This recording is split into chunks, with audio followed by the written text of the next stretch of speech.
അരുതേ, വെട്ടും കൊലയും നടത്തരുതേ, മനുഷ്യജീവന് വിലയുണ്ട്.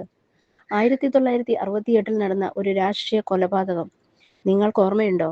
ജനസംഘം പ്രവർത്തകൻ വാടിക്കൽ രാമകൃഷ്ണൻ. പ്രതിയെ നിങ്ങൾക്ക് പരിചയമുണ്ടോ? കണ്ണൂർ ജില്ലയിലെ പിണറായി എന്ന സ്ഥലത്തുള്ള ഒരു വിജയൻ.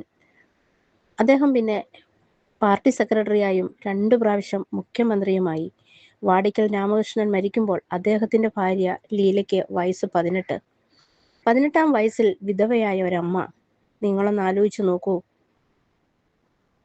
ആ അമ്മയുടെ കാര്യങ്ങൾ പിന്നീട് കേരളം മറന്നു.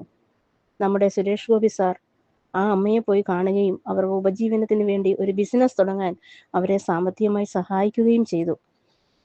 പിന്നീട് അങ്ങോട്ട് എത്ര തെളിവില്ലാത്ത കേസുകൾ നമുക്കറിയാം, എത്ര കൊലപാതകങ്ങൾ. വടകരയിലെ രമചേച്ചിയെ നമുക്ക് മറക്കാൻ പറ്റുമോ?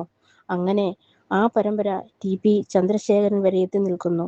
51 വെട്ട് മലയാളി ഒരിക്കലും മറക്കില്ല. ഇപ്പോൾ ഈ ഇലക്ഷൻ കഴിഞ്ഞ സമയത്ത് ഇനി എന്തൊക്കെ സംഭവിക്കാനിരിക്കുന്നു?